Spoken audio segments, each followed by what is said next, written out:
sea, no sé si segmento, pero acá estamos con unas gráficas con Saba Chaguán para que nos ayudes a ratificar o comprender en qué se fundamenta la decisión de la Corte de Apelaciones con su resolución que justifica que Valdivia vuelva a la prisión preventiva, ¿cierto? Sí. Entonces al principio dice, la nueva situación, ojo con esto porque habla de los nuevos delitos, ¿no? Sí. Que se agrega a esta carpeta investigativa serían los hechos acaecidos entre la noche del 17 y madrugada del 18, ambos de octubre, ¿no? O sea, sería aquella situación cronológicamente ocurrida antes, pero denunciada a posteriori. Sí. ¿Sí? Sí. Ya. Este sería el caso, ¿verdad?, de esta reunión que habrían tenido en Vitacura, primero en el restaurante El Toro y que después... ¿Sí? En el departamento de Valdivia. Exacto. Bueno, eso es lo que se agrega en esta apelación, ¿sí? A juicio de esta Corte existen suficientes elementos que arroja la actual investigación en curso que permiten configurar la ausencia de consentimiento. ¿Cómo se toma esto? ¿No tenía la Corte ya esa idea la primera vez que fue enviado a prisión preventiva? ¿Por qué después retrotrae y vuelve a considerar esto? ¿Lo vuelve a considerar toda vez que es nuevo caso? Sí y no. A ver, tiene la Corte no tiene exactamente la misma integración, los mismos ministros la primera vez. Pero si recordamos, inclusive lo comentamos acá, la primera vez hubo un ministro, que son 3 integrantes, que dijo que no estaba acreditado el delito de la primera vez, porque en su concepto sí podría haber consentimiento. ¿Te acuerdas que la víctima de la segundo caso, primera denuncia, pero segundo caso el día domingo, se fue... De la persona que es tatuadora. La tatuadora. Solamente para hacer el distingo. Claro, ¿no? la joven que se dedica a tatuar. Sí. Ella se habría ido en la motocicleta de Valdivia atrás, desde el restaurante a su departamento. Lo cual implicaba que estaba consciente, digamos, y con un nivel de control de movimiento alto. Y además se había bajado y había entrado caminando. Entonces, inclusive hubo un voto por no dejarlo en arresto domiciliario nocturno. ¿Ya? Pero igual lo dejaron en arresto domiciliario nocturno. Y ahora en esta nueva apelación, la Corte considera la nueva formalización. Y como lo dijo la abogada de la Fiscalía Oriente, la colega Valdés, la Corte considera 2 delitos de violación y 2 de abuso sexual y eso es reiteración. Y por ende la sanción legal probable es una pena de crimen y de acuerdo al Código Procesal se entiende que es un peligro para la seguridad de la sociedad, claro, por la pena y por la reiteración de delitos. Claro, lo que tú nos has enseñado que cuando son delitos que tienen una alta penalidad ya justifican muchas veces que haya prisión preventiva. Vamos a la otra... Según el código, claro. Claro. Vamos a la otra gráfica para seguir entendiendo la resolución que toma la Corte de Apelaciones, porque a muchos sorprendió, ¿no? Que nuevamente lo enviaran a prisión preventiva. El examen toxicológico señalado en la audiencia, que si bien entrega resultados positivos, o sea, encontró una sustancia estupefaciente que se reconoció que se habría ingerido días previos por la ofendida, pero que igualmente marcó positivo a la presencia de otras sustancias, entre ellas un ansiolítico, cuyo efecto tiene consecuencias en el sistema nervioso central de toda persona, cuya ingestión voluntaria es descartada. Acá esto es esencial, porque se encuentran estas trazas de ansiolítico, pero la víctima señala que ella no estaba en un tratamiento con ese fármaco, ¿no? Eso es lo que se deduce. Sí, eso se deduce de lo que dice la Corte, porque descartada tajantemente por la ofendida, pero dentro del contexto de la carpeta. Y por ende, ella puede haber ingerido, no sé, puede haber fumado marihuana, dice la Corte, antes, ¿ya? Pero ese mismo examen toxicológico marca positivo, por ejemplo, a benzodiazepina, que es un tipo de ansiolítico. Y eso, en conjunto con el alcohol, provoca una afectación sustancial del sistema nervioso central, como lo dice la Corte. Y de los antecedentes de la carpeta y la versión de la ofendida, ella descarta tajantemente que esté en tratamiento y se haya tomado el ansiolítico. Pero cuéntanos cómo se ponderan estas cosas en un tribunal, sobre todo cuando se están apelando cosas tan importantes. Estos exámenes son capaces, parece, de hacer el distingo, ¿no? Absolutamente. Acá hay presencia de una droga, hay presencia de un ansiolítico, a lo mejor no con el nombre exacto, pero sí el tipo y naturaleza de elemento, ¿no? Sí. Y sus efectos. Pero lo difícil acá, al menos para mí, es la comprobación de intencionalidad, ¿no? que eso ya no depende de la presencia o no del fármaco. No. O sea, acá es la víctima es la que descarta tajantemente que ella haya estado en tratamiento con esto. Por lo tanto, para la Corte abona la hipótesis investigativa de que intervino un tercero. Sí. ¿Con qué fundamentos se acoge esta posición de la víctima? No digo que no tenga razón ni la estoy cuestionando, pero el juez, ¿cómo pondera si creer o no a una persona, no? Sí, los jueces, son 3 ministros. Ya, los tres jueces. Ya, es que depende porque nosotros no tenemos acceso a todo el contenido del alegato ni a toda la carpeta. Claro. Entonces, abona la hipótesis investigativa de intervención de tercero, la propia versión de la víctima y algo más, ¿ya? Porque el examen psicológico debe haber dicho más o menos los rangos de cronología también, ¿ya? Entonces... También es posible más o menos, eso. más o menos. Ya. Por ejemplo, si te hacen un examen y te sale alcohol en la sangre, se puede hacer una proyección científica hacia atrás de en qué estado estabas hace 4 horas. Perfecto. Porque se va metabolizando, ¿no es cierto? Ajá. Entonces, hay algo más que no, en esta resolución, en este extracto, la Corte no razona sobre ello o no lo tenemos a la vista. Claro, porque acá es la resolución. Es la resolución, claro. Es como un resumen. Claro, y el alegato puede haber señalado que hay 2 abogados querellantes y también la defensa. Entonces, y la abogada de la fiscalía, o sea, son 3 querellantes, 3 sujetos activos, digamos, que buscan la prisión preventiva. Finalmente son 4 intervinientes.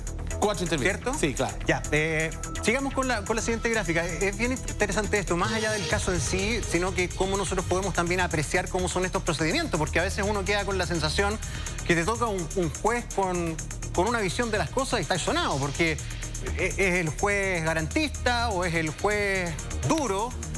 Sí. Que para muchos en tu rubro eso existe. O sea, no todos los jueces tienen un mismo criterio y básicamente uno va analizando la jurisprudencia que han marcado antes, ¿ya? Y es cierto que en la jerga de los abogados se clasifica a los jueces entre duros y blandos o más proclive a la prisión preventiva y menos proclive. Es cierto, pero estos magistrados que están en la sala tienen harta experiencia y ahí no se puede, salvo que haya una causal de íntima amistad con alguien, por ejemplo, sacarlo. Tal vez podrían haber recusado a la abogada integrante, pero la abogada integrante lleva años también como abogada integrante. O sea, te diría que la sala tiene harta experiencia. Mira, vamos a la siguiente gráfica, en la cual voy a omitir una frase porque no creo que va más allá. Refleja una suerte de patrón de comportamiento del imputado en cuanto al contexto en que ocurren, forma de aproximarse, objetivos perseguidos, intemperancia alcohólica u otra que presentaban las ofendidas, el contenido de la mensajería luego de ocurridos los hechos, particularmente detalle de información íntima que entrega a las ofendidas. Omito a fin que se tomaran las medidas posteriores pertinentes y en el otro inquirir si lo ya ocurrido había sido forzado o no, lo que necesariamente presupone el pleno control del imputado de las dinámicas y la ausencia de conocimiento de las ofendidas, de las víctimas. Mira, esto es precisamente lo que nos explicaba la vocera de la Fiscalía, lo del modo de operar o de los patrones que se repetirían, ¿no? Sí. No, claro, la Corte está diciendo expresamente que marca o refleja, como dice, una suerte, un tipo de patrón de comportamiento, lo que le dicen a veces modo operandi. Pero después dice, en cuanto al contexto en que sucede esto, y también le dice la forma en que se acerca, los objetivos que perseguiría, la intemperancia, o sea, el estado de alcoholizada de las víctimas, y después se apoya en otro antecedente probatorio, los mensajes. La mensajería. Pero, y eso no es menor. En la mensajería, por ejemplo, que entre tuvo ellos con Mike Torsini. No, aquí con la víctima. Es que está hablando, claro, mensajería con las víctimas. Ya. Con la primera y la segunda. A una le pregunta... a posteriori de los hechos. A posteriori si hubo profilaxis, para decirlo elegantemente, si hubo medidas de protección. Y a la otra le pregunta si hubo fuerza o no, porque él dice que no se acordaba. Ya, ahí hay un punto clave, Sabas, qué bueno que lo mencionaste, porque cuando le preguntamos esta mañana a la vocera de la Fiscalía qué importancia tenía la declaración de la diputada Orsini para la investigación, dejando de lado su calidad de diputada o el tema sentimental, para la investigación.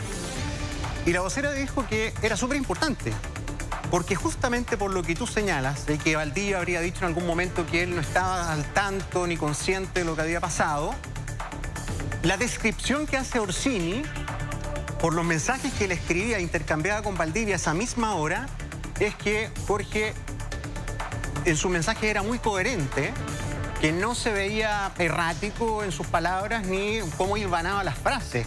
Y esos textos los tiene la Fiscalía. Por lo tanto, la vocera de la Fiscalía dice, acá no había ni un perdido ni inconsciente, sino que estaba plenamente al tanto de lo que estaba pasando, ¿sí? Perfecto. Eso es justamente lo que pasa. Además, que la vocera, no solamente vocera, sino que compareció y alegó por la Fiscalía en esta audiencia. Representó a la Fiscalía, al Ministerio Público. Entonces, sí, la diputada Orsini, inclusive, en ese video que circuló, que ella dijo, además de eso, de los chats que declaró ante la Fiscalía, no sé si declaró lo mismo de la Fiscalía, también dijo que Valdivia no toma alcohol. Sí, dijo que tenía un problema alimentario. Claro, alimentario, que de vez en cuando se fuma un pito marihuana. Claro. Lo dijo textual. Pero que no bebía alcohol porque vivía pendiente de las calorías y cosas así. Claro, entonces, si lo declaró también influye. Pero el tema de los mensajes influye porque la Corte lo toma y dice, presupone el pleno control del imputado de las dinámicas, o sea, cómo sucedieron los hechos. ¿Por qué? Porque no estaba ebrio. Claro. Veamos la última gráfica que contiene esta resolución de la Corte de Apelaciones. No se ha demostrado a la fecha una ganancia secundaria de parte de las víctimas. ¿Qué es eso? ¿Qué es lo que es una ganancia secundaria de las víctimas? Se refiere a que tuvieran tenido un motivo espurio y un motivo ilícito, ilegítimo. Las víctimas. Las víctimas para la denuncia. O sea, ya, perdón. En buen chileno y simplificando, se descarta que las víctimas se hayan concertado, por ejemplo, para perjudicar a Jorge Valdivia. Que quisieran ganar plata. Perfecto. Ya, eso es lo que dice la Corte. Sobre todo lo primero, que no había una concertación o un acuerdo para perjudicar a Valdivia porque no se conocen, no son vecinas. Perfecto. Quienes no se conocen, dice, no son vecinas, ni siquiera desarrollan labores similares, siendo que mantienen dinámicas vitales totalmente diferentes una de la otra. Ya. Claro. Esos son los fundamentos entonces de la Corte de Apelación. Los principales. Pero ¿sabes lo que pasa, Gonzalo? Me parecen sólidos los fundamentos. ¿Sí? Sí. Y la situación de esto es un golpe duro para la defensa, porque es el Tribunal Superior que acaba de decretar la prisión preventiva. Va a pasar un tiempo, salvo que salga un antecedente muy decidor, sin que puedan pedir una revisión de esto. Eso te iba a preguntar, si esto ya no se puede apelar más. No, sí se puede siempre, pero con nuevos antecedentes. Porque si apelan mañana, o sea, piden la revisión en garantía, le decir, oye, no hay ningún nuevo antecedente, pero supón tú que apareciera mañana un testigo clave. Yo los vi, estaban besándose, era pleno consentimiento. Eso es un nuevo antecedente y puede revisarse siempre. Y ahí se puede nuevamente, por parte de la defensa de Valdivia, pedir... En el juzgado de garantía y eventualmente a la Corte de Apelaciones. Es importante saber eso. Lo otro, vuelve a prisión preventiva a Rancagua. ¿Cuánto tiempo va a estar Valdivia en prisión preventiva? Hay que relacionar lo mismo que dijimos. No obstante, si no tuviera derecho ni una apelación más. No, no me acuerdo el plazo que fijaron en la audiencia. De formalización tienen que haber fijado un plazo de investigación. Porque el plazo máximo son 2 años. Pero normalmente los jueces fijan un plazo inferior. Se puede prorrogar. Entonces, si no apelara, si no hubiera posibilidad de obtener la libertad o cambiarla por el arresto domiciliario, el plazo de investigación. Si dieron 90 días, 90 días. Claro. 120 días, 120 días. Ahora, puede que este sea más rápido, porque en el caso Monsalve, que hay varias aristas más, no digo que uno sea más o menos grave, pero hay más, dieron 4 meses de prisión preventiva. Claro. ¿Cierto? O sea, de investigación. ¿Sí? Ya. Vuelvo con ustedes, chicos, a la mesa.